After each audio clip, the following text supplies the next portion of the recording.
So you say you know my uncle?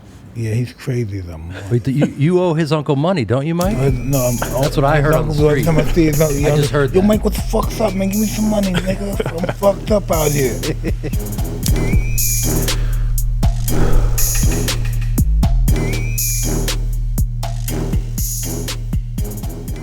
Hey, everybody, it's Jeremy Piven. We're back here at Hotboxing, and of course, I'm with the great Mike Tyson, y'all.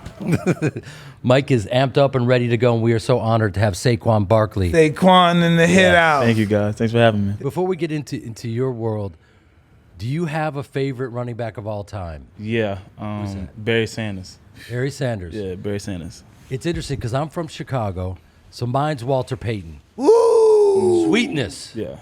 God. You can't go wrong with that one either. No, and I have to say, you're one of the great running backs. And every time I run into a great running back, I ask him the same question. No disrespect to your boy, but usually they say Walter Payton. I would say Walter is probably the greatest all-around running back. You asked me my personal favorite. I would say Okay. Barry, just because Barry is special with the ball in his Smooth hand. and it's just very. No, it looks good. It's just art in motion, poetry in motion. Yeah. Walter Payton is a monster. Yeah. I was lucky. Indestructible monster. Correct, Mike. You all feel like you're cut from the same cloth. I was lucky enough to sit down with Sweetness, and I asked him who hit the hardest. And he told me that he doesn't know who hit the hardest, but he said one time he stiff-armed a dude, reached underneath his pads, and before he threw him off, he said he felt the dude's heart beating in his hands and threw him to the ground.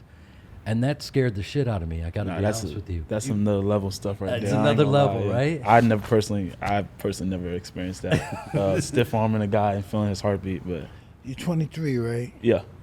Do you ever just sit in a dark room and just visualize yourself being the greatest running back since the creation of God? I would say yes. Especially I just hurt my knee this year, tore my knee up. But I'm a big visualizer. I'm a big person that believes in having conversations with yourself. That's something that my dad kind of taught me. What it's called? It's called affirmation. Affirmation. A guy named Miguel Coué, he's the father of affirmations. Yeah. Talking to yourself, talking things into existence. That's where it starts at. I mean, if you want to, for me, that's the whole goal. My whole goal is to be the greatest running back to ever play. And I feel like if that's not what you're doing it for, you're doing it for a wrong reason. And it starts there. You have to build that confidence in yourself. And it's those moments when you're talking to yourself and you're alone, or even if you're working out and you're pushing yourself during that last rep, it's that conversation with yourself. Even how great you want to be. right here in the room while you're talking, it's going through your head. Exactly. Yes, sir. So have you ever been injured like that before or no? No. Definitely humbling, man. I mean, Isn't it? when something that you love and you're passionate about so much is taken away from you and you're just sitting there and watching on the TV and you can't even go. Oh, no, that's pride. Yeah. That's pride. Yeah. I'm talking about the injury. Yeah. The injury is just breathtaking sometimes because you're not able to do what you normally do every day. Yeah. So it's been tough. Saquon means gift from God. I think I'm just saying that right now. Yeah. Wow, I told you yeah. some warrior stuff. So you hinted on a little bit of perspective, which is almost a gift. That gratitude of the journey you've been on because you're so young. And I'm telling you, he's young and conscious. You know how long it took me to understand that? I was taught by, masters and stuff. The average guy would never even run into that. Really, average guy would never run into the consciousness. I mean, he was heavyweight champ at 20. Yeah. The youngest ever, right? Right. Yeah. But I had to be it before I turned 20. I had Right. to be That's what you're I saying. had to be the heavyweight champion, subliminally, subconsciously, emotionally. Every iota in my body had to be that before I even was that. Yeah, 'cause you got to visualize it. Because if you don't visualize it, it would never come to life. Exactly. You know what I mean? Exactly. And I obviously I'm not at the level where I'm at yet, where I want to reach by any means, but that's something that I study the greats. I look at your videos. I look at Kobe, rest in peace, Kobe Bryant, the Michael Jordans, and the mindset, the mental part of it. And I feel like, especially during this injury, hopefully, God willing, that's going to be another thing that helps and take me and catapults me into the direction I want to go. It's also the good to look at their weaknesses too. Yeah. Because you'll find out in some people, they're special, their weaknesses and their flaws are their biggest assets. because they have a tug of war with them. Sometimes the flaws win. Yeah. And the name of the game is psychologically to overcome your flaws and not to get discouraged when every now and then they win. Yeah. That's a great point. Because Never I get feel like a lot of discouraged. people get caught up in that. We Yeah, always never see like get a success. discouraged. Never get discouraged. Confidence breeds success, and success breeds confidence. Yep. Confidence supplied properly will supersede a genius. There's nothing like confidence. It's like it's almost like magic. You can't even see confidence. Yeah. Can you see it? You can't even see it in a person. It comes across as being braggadocious. But you can feel it. Oh, you could You feel can feel it. someone's conscience. You could feel it. You just can't convey it. It's so difficult to convey it. Even in those moments, you can feel it. Like, it's sometimes like going back to visualizing things, like maybe that night before, maybe the week of going into a game, you're sitting there and you're visualizing making that play. And within the play, I don't know if it's the same thing whether you're in a fight, but within that play, say if it's a special play, it looks so great to everyone, but in that moment, it literally like, it's like that. And you don't realize Blink what of you're an doing. eye. It's like a blink of eye, you don't realize what you're doing. And especially when your confidence, that's something that I had to go from my confidence level in high school, especially obviously I just growing up and maturing, but that's something that had to be honest, get instilled in from my dad. You know, I always had the talent, but my confidence level was so low, and I almost gave up on the sport football. And then my dad told me, "You quit one thing in life, you're gonna be a quitter for the rest of your life." And probably got that from you, to be honest. But and that's something that right there, from that moment on, it kind of just clicked for me, and it's still clicking. And I'm still not where I need to be, still not where I want to be. But you know, I don't think it hurts to have conversations. When's your with birthday? grades. February 9th. What's that, Pisces? I'm Aquarius. Aquarius. You know, I was always told that, since you said that about that quitting stuff, it's also told like this: be careful of the way you play your games, okay? Because by the way you play your games, be the way you live your life. And it's true. What do you mean by that? The way you play football is the way you're gonna live life. So you be careful how you play football, because those same mistakes will be waiting for you in life. So the little things, focus on the little things, the details. Yeah. And that applies in life. Applies in being a dad, the way you treat people. That's what you're saying there. Compassion. Compassion, yeah. Is the major. What would you say the difference is? Because it's interesting, as an outsider looking in to an arena like football, you see these guys who are achieving so much in college, who even win the Heisman Trophy, and they're unable to transition into the NFL. What's because you've been able to do it.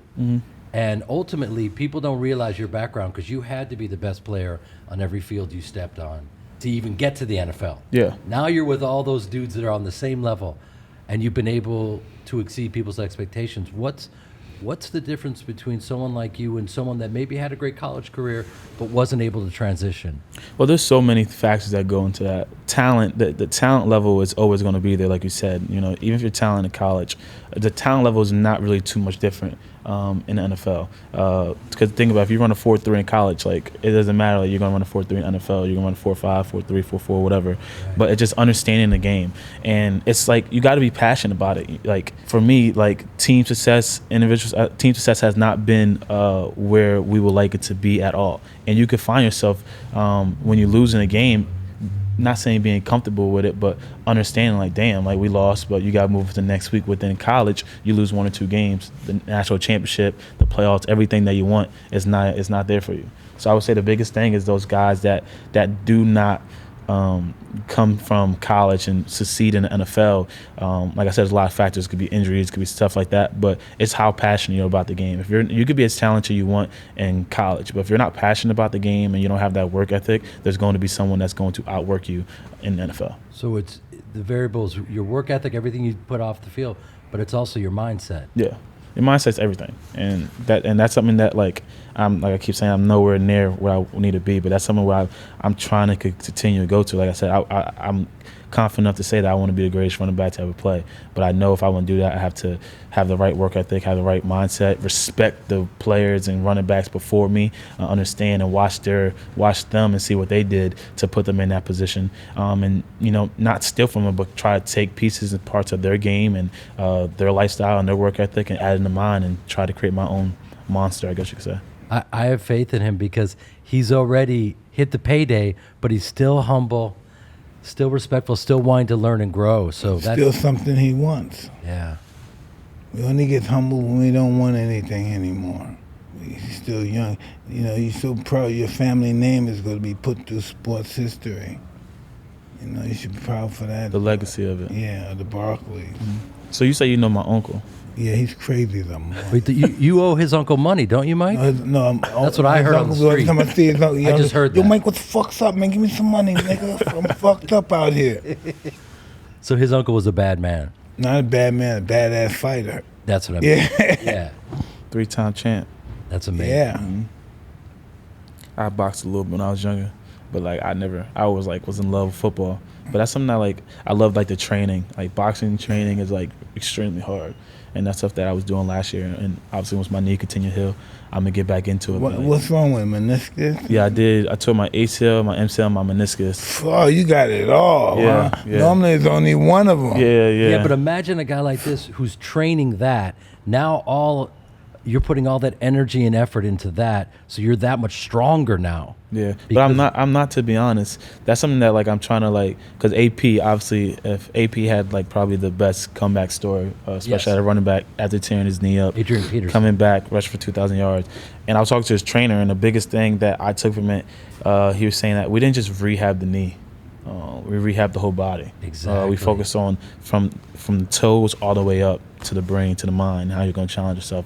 And I feel like everything happens for a reason. I'm a big believer in that. And adversity is going to come in everyone's life. And, you know, you got to welcome it and you got to accept the challenges. And that's something that I'm facing right now. And I'm going to try to use that to, like I keep saying, catapult me to be a better player than I was. Not just on the field, but leadership, just understanding the game, the mental part of it, all that kind of in one. Do you feel even stronger because of this rehab, just holistically? Yeah, I mean, it challenges you, man. It challenges you.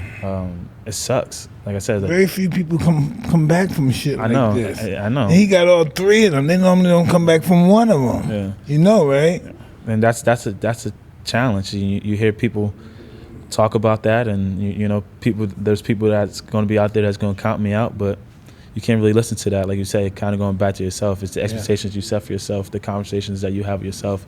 And I know what I'm capable of doing. I know what I'm going to be able to do. But it goes and starts back with just taking it one day at a time and try to focus on getting 1% better. And I'm a big believer the rest will take care of itself. But you can also take that, the people that doubt you or the haters, however you want to classify them, and use it as motivation. Yeah, you know? I agree with that. But that's something that, I mean, since we're just being open and honest here, that's something that I'm not doing no more. I don't need other people's energy to feed me. I love it. It starts with myself, and I think like going into the week that I hurt my knee, there was a lot of talk about me. There's some legends that said some negative things about me. Media was talking negative about me, and in the game, it was a short game, but I was so pressed. You know, I wanted to go out there and shut everyone up. I wasn't doing it for the love of the game. I was doing it to shut everyone up.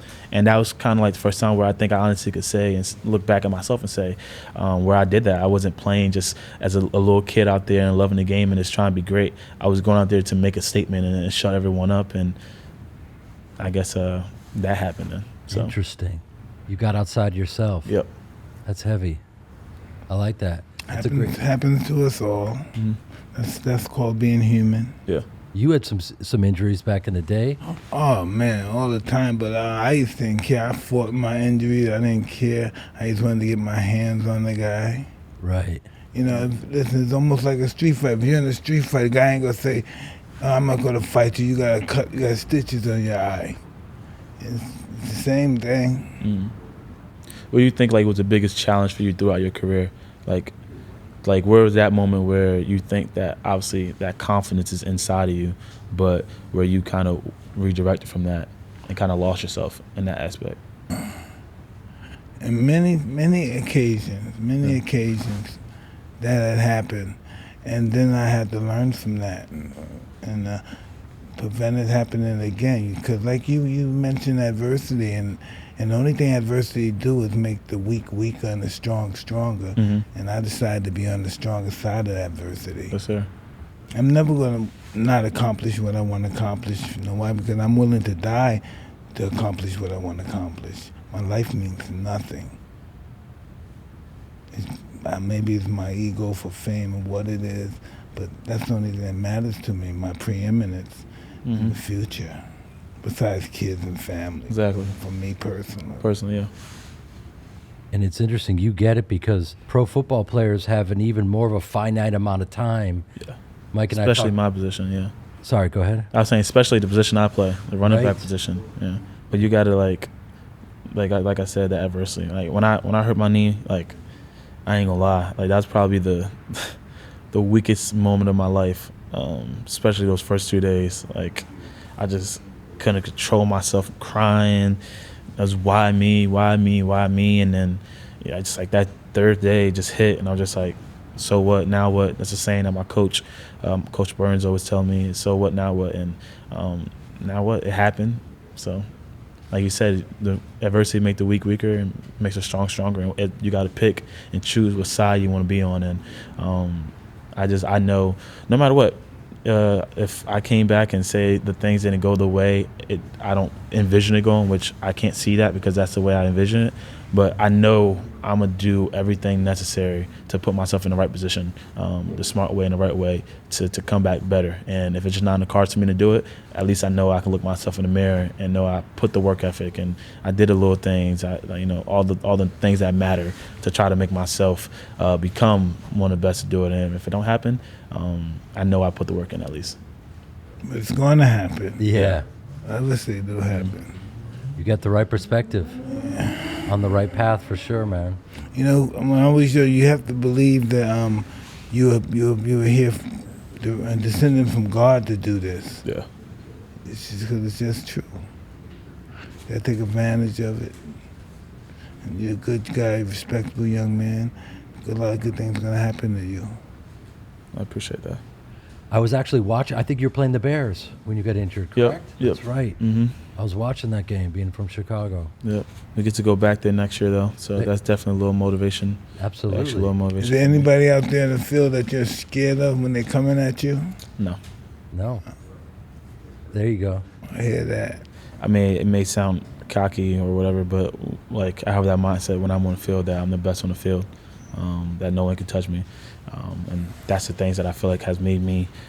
Even if I'm having a bit, like there's days like this, you're gonna have your bad games. There's gonna be days that you don't, the game don't go your way. Especially with football. Football is such a team sport. That's why it's my favorite sport. I mean, I love sports all around, but I think it's the biggest team sport all the time. No matter how much talent that you have, especially the position I play, you could be blessed with all the talent you want in the world, but on a run play, it takes 5 offensive linemen, a tight end, and wide receivers to all be on the same page, and you be on the same page for that run play to work and be And if successful. you do that part of the game good, a crappy quarterback could fit the running back could go through. Exactly. Yeah. Exactly. So that's why my mindset is, I guess like a lot of people say I'm a home run hitter. It's either all or nothing for me, which is something that I can agree. And you gotta learn and learn when to take the little things and take the runs. But I'm a believer that no matter where we are, whether we're on the 1 yard line or the opposite 1 yard line, when the ball is in my hand, that I'm a threat to take it to the house and score a touchdown. So Well, I know you're 22 years old, so what are you planning? What idea you planning on doing after this is over? stuff like this, Michael Strahan. You know Michael Strahan. Yes. Obviously a Giants legend, hell of a player. I think even if you ask him, he's probably more successful outside of football. And I love sports. I love conversations. I love talking to people. Like this conversation, I'm not trying to be a fan person right here, but this conversation means a lot to me. Like people who could challenge your mind and just open up and have dialogue about things. And I love doing that. So especially when it comes to football, I can't play football forever, but I can talk about it for a very long time. So I would love to be on TV and talking about sports, like an analyst or a broadcaster. That's the career side of it. But Gail Sears was a little bit like Barry. yeah, before him, Gil Sayers, he just passed away this year too. Yeah, Actually, I met him a not couple technically of times. 2020. Yeah, God rest his soul. Mm-hmm. It's funny because Strahan I was on a show called Entourage. Mm-hmm. And that's how I met Mike, and that's how I met Strahan. Mm-hmm. And I remember meeting Mike and just thinking he's so charismatic, and I, not to be the guy that's playing Monday morning quarterback and saying that I called it, but I talked to him and I said, you've got a real future like Mike in front of the camera, because these guys are so charismatic. Yeah. And it just, their path is they're going to do their thing, but also having someone who's already in that arena saying, I see you and I recognize you and you're going to be great. It just helps. It helps the whole journey. It makes you feel I'm in the right place. Absolutely. Absolutely. And you're really humble and you're so successful, and it's a great combination. So where you live? New York? Nah, so I was born in New York. I was born in the Bronx. Wow. But my parents felt it would be better for me and my family if we moved out. So like when I was like 5, 6 years old, my parents moved me and my siblings to Pennsylvania. Smart, right? Yeah, and that's when I guess PA's home. So I'm from New York. I got the New York You know how hard ties, it but is for somebody from New York to move somewhere? Yeah. So that's why I said it was a sacrifice that my parents made. They gave up a lot, left a lot of their family in New York, and made a sacrifice for their kids. And so far it's working out for us. Iran hit you up for money? No. Try to hit you up? No, come on. I actually I did a book bag giveaway. That was the last time I seen him in the summer. I think was it last year or this year? This summer, and that was the last time I saw him. But he's been awesome to me.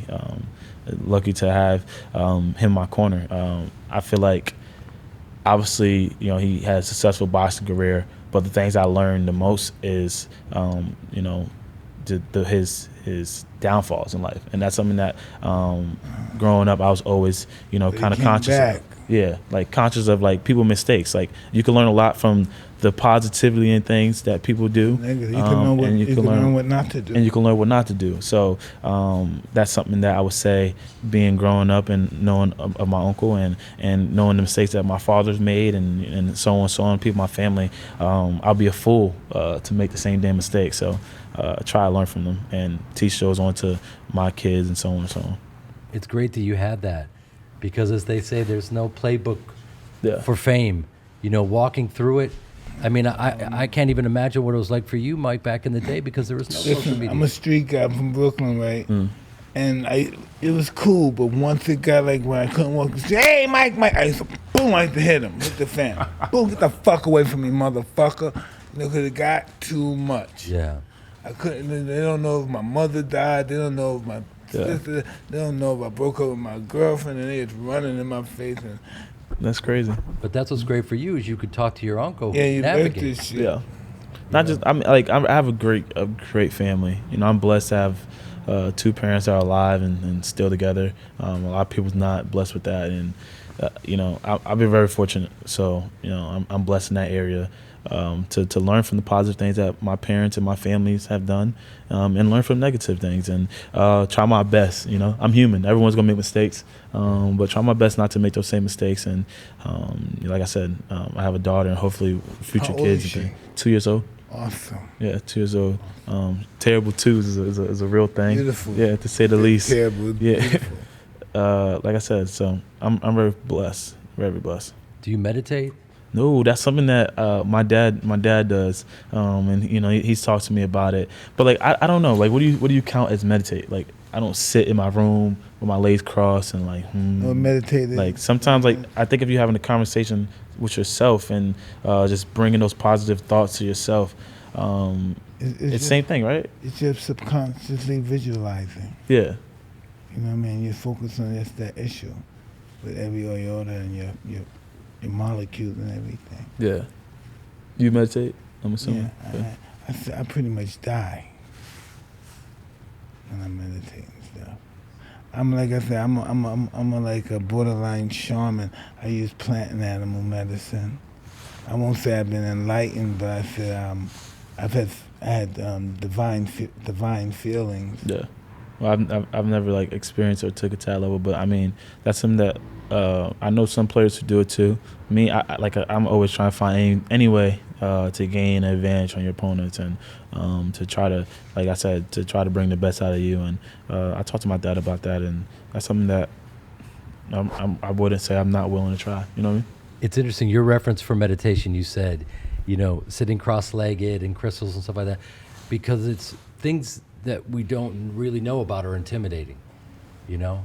And it's just, you ask what meditation is. It's just, you know, it doesn't have to be intimidating. It's just taking 15 minutes every morning and quieting your thoughts and focusing on your breath. And you could do all those things because you have such, I mean, the discipline you've had to get to the point that you're at, just to sit and be present with yourself. And then you're just working on a higher vibration. I'm not trying to peddle meditation on anyone. I'm just saying it works. You know, if I didn't do it, I'd probably be in trouble. Well, I was told this. I was told silence was God's language. So that's why we meditate. Yeah, it's beautiful. That's deep. And it's a little intimidating, but once you do it, and you don't beat yourself up because you're going to have those thoughts, and you just let them pass, and you're silent, and then you just go to another level. And by the way, there has to be something to it. It's been around for thousands of years, and we're still talking about it. Exactly. So there must be something to it. And everybody believes it. Yeah. You know? The ones that are aware of it. The meditating thing is something I gotta. The meditation sometimes make you think, what do you think you're really doing here? Do you think you navigated your life by working hard? You navigated your life to become this guy? Do you think that? Or do you think it's something more powerful that's bigger than you that directed you in this position? But see, I don't meditate, but I kind of already view that. Like, I'm a big believer in a higher being, and that's why I feel like God's put me in a position, blessed me with a talent that. He blessed you with a bloodline. What do you mean by that? Having very athletic people in your family before you. I would say maybe, but I think the move from New York to Pennsylvania, kind of I guess you could say, besides my uncle, I would say we have a lot of athletes, a lot of people who box, but football is not really that well known in New York, which I would love to try to definitely expand on and make it well known. But I feel like, yes, I can confidently say I feel like I was blessed with a talent that put me in a position that may have brought some spotlight and attention to me. And I feel like it's what you do with that. What do you feel you should do with that? It's the impact. In I think a that's. perfect world, what would you do with that? It's impact. I know we're not in a perfect world, but that's what I'm trying to do. Like I said, I know I'm gonna make mistakes, but especially I think my fan base and a lot of people that follow me are kids, and a lot of kids look up to me. And I've taken notice of that. So that's why I try to do things in the right way. But I also say I was say all the time, I'm human. So the mistakes I make in life, be open and honest about that too, because kids can learn from that too. So you may not have an impact on 100,000 of people. It may be only 15 and 20, but if I can honestly, confidently say that I've made an impact by just the way how I approach the game, how I approach life, or how I treat others, and I could say I changed a couple people's life, then I could say when it's all said and done, I did something positive towards this world. You know what I mean? I understand. Yeah, because think about it, the way Mike's impacting you right now, right? Yeah, Sitting with him. Now, this is a big deal to me. I ain't gonna lie. I'm not trying, because this camera's on, so I'm trying to be chill. But this is a big Nothing wrong deal. with being honest. Yeah. Think of, you have that impact on these kids that are following you. Do you know what I'm saying? Just what you're feeling right now, and that's heavy. That's beautiful. You know? That's what it's all about. Yeah. Don't take that for granted. You're a leader. Nothing comes easy with being a leader. No. What's that Spider-Man quote? At the end of the first Spider-Man? Oh. With great power comes great responsibility. Exactly. Something like that. Exactly. So like you said, you know that there's all eyes on you, especially being in New York. I love New York, but being a well-known athlete in New York, you know that they're just waiting for you to make that mistake. And like I said, there's going to be something. I'm human. There's going to be something. I don't think I've really made a crazy mistake yet, but there's going to be something in it. And when I do make that mistake, be open, honest about it. And when I'm asked about it, like I said, those lessons and the mistakes that you make in life can also have just as much, maybe even more of an impact on the positive things that you do in your life. You know what I mean? It could be a gift. Because of your rehab, do you feel like you're training in a weird way more than ever, and there's almost no downtime preparing? No, it's more it's start all over. I had to train myself how to walk again. I'm still doing that. Like, like obviously, like just getting the extension, the leg, like your full extension while you're walking, and just doing that. And then like I'm known for like having big legs, I guess you can say. And then like you lose a lot of muscle, so now I'm getting my muscle back. And then you focus on stuff that you probably didn't focus on before. I'm a very powerful guy, especially like when it comes to like the weight room. That's something I've been known for. How much you bench, baby? Max bench, I think it's 455 or 465. Benching how? Uh, You're a strong motherfucker too. Yeah, but like in the weight room, I've always been strong, but now I'm focusing on little things. So tell me more about you, man. You have friends. What do you do in your playtime? I am a passionate guy. I'm a loving guy. I love family. I love my family. I love my friends. If I'm about you, I'm about you. Like I'm ride or die. And I have like people around me that are people that not only could trust but also challenge me. I don't got like yes men around me, and I know some people might have that, but like me personally, like I got people that if I'm in the wrong or if I'm doing something wrong, whether it's from my family to my close friends, to teammates who will look me in my eye and say, get your shit straight. Give it to you straight. Yeah. Do you have people that weren't in your crew before you had money? No, I wouldn't really say so. I mean, because it kind of all came in like whether it's through high school or whether it's in college. I would say I've added some like your teammates, whether it's like a Sterling Shepard or Daniel Jones and those guys, or Evan Ingram, those guys. Like I guess you could say I wasn't friends with them until I've got money because I was in the NFL, but not really. I keep my circle small, and just like I said, keep people around me that not only are like great people, but they also challenge you too. If you're wrong, they're gonna let you know you're wrong. If you're right, they're gonna let you know you're right. I love it because Mike has been through it. He's seen it. Mm-hmm. Lived it. Gotta keep one yes man with you. God damn. Nah, that's not it for me. I had one guy say, man, yeah, man, do this, man. I mean, like, so like, do this. I have people like I guess you could say my management company that work within my management company, but I'm like, will they do stuff for me? Like, yes, but it's never like in a form of like a disrespect, like of me like trying to abuse that power. No, it's all like mutual respect. Like I said, like there's some of my close friends I knew since I was in high school and growing up. So you don't want those people around you, man. You know what I mean? Sometimes when you have people working for you, they take the position a little too serious, and we can't have fun. You know, every time when we take ourselves serious, we can't have fun. But when we laugh at ourselves, we always have fun. There you go. You know. It's easier said than done to not take things personally, but it's heavy once you embrace it. Oh yeah, it's laugh. It's a joke, baby. It's a joke. It's one of the things that one of the many things I've learned from Mike is how, there have been people in his past that have taken advantage of him, and he doesn't hold a grudge, lives in forgiveness. Ooh, I don't know about that. Man, I'm not really. Oh, you listen. Yeah, I'm not You're not ready, brother. I'm not like you do me wrong. No. You cross the line, like I cut ties, like the devil wins. Quick. The devil wins. So you saying the devil wins because someone did me wrong, and I cut ties with that person, act like I never met that person. Yeah. So I gotta be the bigger person. Because he changed you. Oh, okay. So he's your master because he controls your emotions. He's not your enemy, he's your master. Because you're not who you used to be now.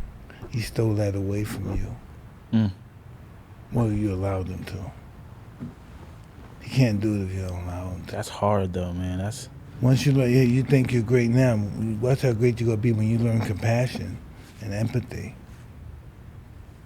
Oh yeah, well listen, when I was you, I wanted to be a savage. I was a savage, there's no doubt about it. I wanted everybody to be afraid of me.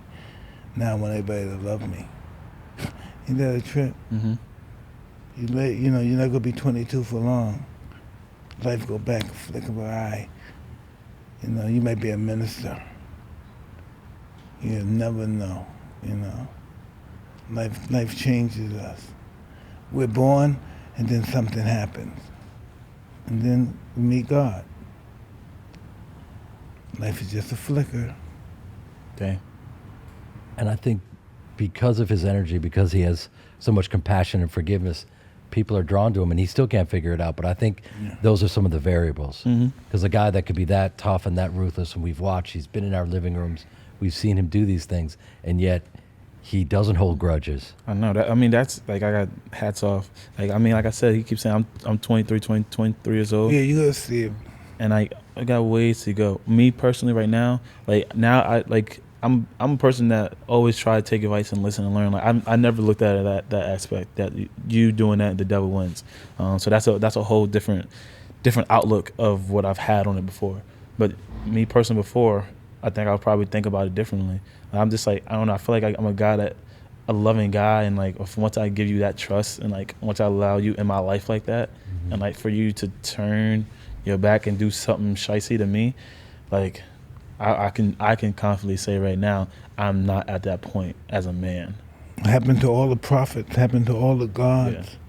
Yeah. We're not bigger than them. Mm-hmm. But if they're bigger than us, then they can forgive and show passion. And we're supposedly following them. They're our prophets. We should have their compassion. But I mean, like, it's some things in this world that, like, some people can do to you, and that, like, you just, like... And you can still forgive them. There's nothing in the world someone can do to you that you can't forgive them. You don't gotta fuck with them. You don't gotta hang out with them. That would be cool, too. But you don't gotta do that shit. But to clear your soul, you have to forgive them, because you're having all that tension energy towards them, you're doing all the energy, you're creating it. So if you cut that down, you have a better long living status of life than you would if focusing all that energy on this negative guy who you believe did you wrong, which he did. And if you have compassion, I can't forgive the person but still cut them off. You know what I mean? Yeah. Like, in my heart. So you're saying, like, within your heart? You forgive them, but just cut them off. Yeah. Yeah. So you're saying, like, within your heart, like, you don't have to, like, feed into that negativity. No, you don't have to think, oh, I want to kill that motherfucker. Yeah. If nobody's around, I would kill. No, just leave him alone. That's too much stress on you. Because if you hold on to that, that's like you taking poison and hoping they die. Yeah, and plus he wins because you got to take that energy, since you're not fucking with him, but to fuck with who you're closest to, your woman, your boys, your kids. Don't let these guys take that much power away from you. Don't let them use you or own you. Otherwise, you're just acting out of revenge all the time. Absolutely. And when you're looking for revenge, you always make a fool out of yourself. You're not thinking with brains. Yeah. Well, I haven't really, so far in my life, I can say, haven't been in that situation. But hopefully it doesn't happen. But like I said, like, life is life. And when that does happen, I mean, that's the way, I think that's the more man thing to do. The more, like, not man thing's not the right thing to say, especially in today's world. But like the right way to do it. Don't keep that negativity in your heart. I feel like it's like being the overman, the underman. There was this German guy named Friedrich Nietzsche, and he talked about being the overman. The overman takes everybody's garbage. He eats everybody's craps, and he doesn't do nothing. And that makes him better than everybody that do crap at him, because he took it and he didn't do nothing. And that's why the overman became so synonymous with God. Right? Nietzsche. You really didn't think we would be talking about Nietzsche here, did you? No. You thought we would be talking about yards per carry. Nah, I knew I was not concerned, but I kept asking, I was like, I have no idea what we're going to go and talk about. I was very like... What kind of show is this? I was like, this is a going weed to be, show. Yeah, at first I'm like, oh, well, okay, this the Hotboxin. So obviously, you mean, it's an honor to be talking to you guys. But I had no idea where we were going to, the direction where we were going to. But, I mean, so far in this conversation, I feel like learned a lot by myself, and the people who are watching got to see a different side of me, I guess so too. You think you ever lived before? Huh? You think you ever lived before in another century or anything? Oh. Think it's possible? Do I think I've ever lived before? No. You think you will after you die? Do I believe in life after death? I do. I mean, I think that's where faith comes in, having faith in a higher being. Now, religiously, I'm not too really big into religion yet. That's something I feel like I can still get into. But I think it starts with having faith in God right now. But do I believe in life after death? Yes. But I'm not I'm not too when you're an angel, you're a demon. Like, I mean, I have my father. I wish my father was here right now. Like, this would be a whole, like, you two, like, my father and him in a room together in a conversation would be literally like must-watch TV. But You can't be an angel unless we're an I think like your energy, like your soul lives on after.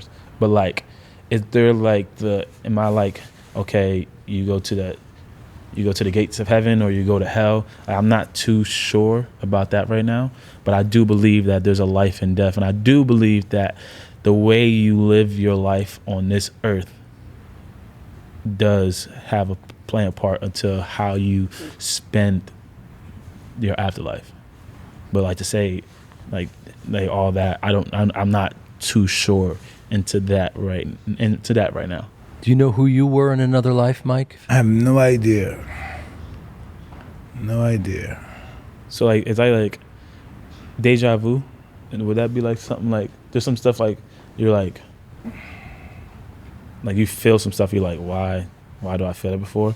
So I guess, but like I've never thought about it like that. Like me and my boys and people have like these conversations all the time and just dialogues about anything. But like I would say, like, do I believe I was someone before this? That's like, I can't say yes, but I know I just said no, but I can't say yes and I can't say no because like I truly don't know. But I don't think so. I don't think so. But I do believe in life after death. I mean, think about it. When you're around certain people, you feel more comfortable than others. Yeah. Mm-hmm. We all have gifts that we take to faster than others. Mm-hmm. That's unexplainable. Yeah. We only use 10% of our brain, so That's what they say. it's hard to, yeah. So like, you could like make the argument that like this, like I was talking to my dad about this the other day. Like this is just the host. Exactly. So you believe like your soul and like your energy like carries on and carries on and carries on. So that's like, I guess you could say the same thing of like agreeing what I said, that I believe in life after death, because that would be a different type of life after death. Like it may not be like to heaven or to hell, but like if your soul continues to carry on, like you're still living after this body. Absolutely. People that have near-death experience, they talk about their spirit, and the spirit continues on. My little French bulldog died in my arms recently, and I hope his spirit carries on. I always think people that die turn to animals. Is that I always think my dog is one of my friends. Absolutely. That died. Without a doubt. I believe that Yeah, too. that's what I think. The way they look at you, They're saying, Mike, what the fuck motherfucker is me? you felt that. You got kids? I do have a kid. I have a daughter, Jada Claire. Yeah, Yeah, cool. How old is she? 2, right? 2 years old. Turns 3 in April. She was. You April too, huh? No, I'm February. I got drafted April 26th, and she was born April 24th. Wow. And so like 2 days before I got drafted, so I got to like experience 2 of my dreams. Like I got to become a father, and then 2 days later I got to go into the NFL and start that path off too. That's heavy. Your family said, go ahead, baby, go, Yeah, go. it was fun. Go, baby, Yeah. go. It was fun. I had my that was probably that week for me getting drafted was amazing because, like I said, 2 days prior, I got to see the birth of my daughter, and then I was able to actually still travel to Dallas, Texas, and have my family and have my loved ones there, and all the hard work that I put in just to get to that moment, and have the people with me. Oh man, can I get water, please? What contract you getting, nigga? What money they giving you, these white people? Uh-oh. I'm not even focused on that right now, to be honest. Like it's so obviously I want to play for the Giants as long as I can. Hopefully be a Giant for the rest of my life. But right now, I feel like the best thing I do for not only myself but for my team is just focus on getting this knee right and preparing myself to get ready for the season whenever I'm able to come back and play. Shit, they offering you a lot of money, man, Barkley. They offering you that grizzly. You only could do this shit once. Now you fuck around, and get your back fucked up. You can't get the Grizzly. Yeah, but you can't. You've had your back fucked up. You played right through. You worked through it. It's not. Yeah. It's not a career-ending situation. Get the Grizzly. Yeah, Get I the mean, you Grizzly. can't- I feel like that. I feel like I'm a big believer. Everything's gonna take care of itself. So if I have the right work ethic, the right mindset, and try to do the little things right, everything's gonna take care of itself. There you go. And that's the best way I can answer that. I'm one of those difficult contract guys. Before you give me my cash, you gotta buy my mother a house. You gotta get this. You gotta buy me some dope. Then you give me my contract. Mm-hmm. You're a good guy, huh? Yeah. How about my mom? Yeah, that was before I got drafted. I was able to buy my mom a house. I always say my mom, like I don't know why I would say that. My mom and my dad a house, but they, like I said, my parents done so much for me that, and I know the sacrifices, and obviously we didn't grow up with a lot, but we always made right what we had, and you know, God put me in a position to have a little money in my life, so. To be able to buy my mom a house, and probably one of my biggest accomplishments, This if is not. a nice kid. Is Right? it? He's an angel. He's a sweet kid. You can feel it, right? Yeah, Mike can see these things too. Because if he didn't believe it, he would tell you. Yeah, Believe me. I listen to Karen Carpenter. I'm very. He's sensitive. Mhm. Mike is very sensitive. I appreciate that. He's a mama's boy. Love I- your mama, huh? I am too. I can feel you, All man. about the mama's boys. Yeah. As we wind down, anything that you wanted to ask the champ? Anything you want to ask Jeremy? Yeah. I don't know if he has a reference for me. He definitely has a reference for you, Mike. You seen his ass on Entourage, right? He's a little young. I've actually never watched Entourage, There you go. to be honest. Mike, I've got moisturizer on that's older than he is. Okay? A 23-year-old nigga, man. He's young. I would say, all right, for both of you guys, like when did, like in your careers, like when did like it click for you guys?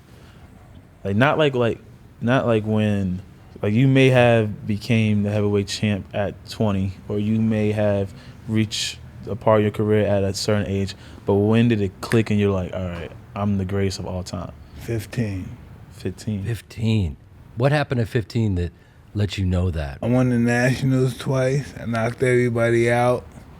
And then I fought some, they call club match, where you fight anybody any age. And I knocked everybody out in that tournament.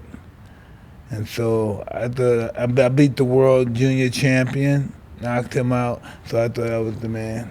You were about Beat the 100, Russian. 190 pounds at 15? Yeah. Okay. And you were even earlier lying about your age to fight older Older guys. guys, yeah. Interesting. Whew, that's heavy. Well, I wish my story was that interesting. Listen, here's the reality of my story is I'm a little bit different. On paper, I won the Fresh Face of the Year at 37 years old. And when I accepted my award, I said, there's nothing fresh about my face, but thank you. So on paper, I was a late bloomer. Mike was an early bloomer, youngest heavyweight champ. But for me, I just had to stick it out because I knew it was going to happen. It was just a question of when. And we started seeing him in movies and stuff. I saw him in Bad Things. Very Bad Things. I thought that was awesome. Ooh, that was twisted. It was beautiful. Very twisted. It was an exploration of bad karma. And it was very, You very... remember guess how many times guys went out together, went to Vegas, and some really weird stuff happened. You know, they may got a stripper that want to do them all, and all of a sudden she's doing too many pills and she just passed out. Boom, you think she's dead. It was a very dark, twisted movie. Yeah. Yeah. Realistic, though. I mean, I come from an acting family and a theater family. So, you know, Mike was asking, you know, what things that you're proud of. Like with me, being from Chicago, we had a program called Off the Street Club, and we took kids from the south side of Chicago. Everyone's on scholarship. We bring them in, and we teach them improv, scene study. And so we're giving people all on scholarship a chance to see what it's like to be an actor. yeah. You know, when they thought, well, okay, I love Denzel, but I could never do that myself. And so it's a chance for people to actually touch it and have a reference for it. You know, like what you guys were talking about earlier, you're having a moment with Mike, and then you're going to have that with kids. And I was lucky enough to touch people in the theater growing up like that. Since I'm on the top of the kid, like, so another question for you two: what would be the best advice you'll give to a young kid or a teenager that's coming up in their profession, wherever their profession may be, whether they want to be a boxer, a football player, actor, a scientist? Like, what would be the best advice that you can give that kid? It's a great question. I think to realize that you're enough. Sometimes the people don't realize that they're enough. When we would go up on stage and we'd be asked to improvise, if you're nervous and you doubt yourself, or you're listening and you're a slave to your fears and doubts and thoughts, you're going to be a lesser version of yourself. So never make yourself small. You own the space that you occupy, and you're enough. And the 2-year-old and stuff, and your mother, your whole mission should be to make them happy and make them have what they never had before in their life. That would be your mission. You have everything else. You got the skills. You got the platform. Now you got to be an entrepreneur and take care of your family and teach them how to take care of their family. And you could break the cycle or whatever it was that wasn't good to your family, drugs or whatever it was. Mm-hmm. And that's what it's all really about. Put our ego aside. I'm the best in the world. I'm the best in the world in order to do this for my family, my friends, and people that I love. That's all what this shit is about. No ego, I'm the best. We got to deal with that too. Yeah. We got to gift ourselves. But, it's all about taking care of people, all this stuff we got. Right. Helping people. They can't help themselves. Exactly. Wow. Thank you, Saquon Barkley, for joining us. Thank you. Today, man. It was beautiful. Some deep stuff here.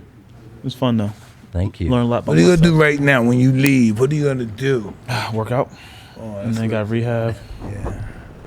It's all about working out, man. Yeah.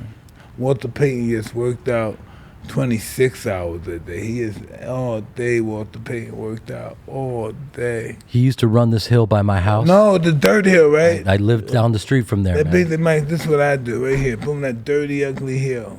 Yep. Joe's Just one of my favorite sprinted up that bad boy. He was old school. He would just take weights in his hands and get on that trampoline stuff that we had kind of never seen before.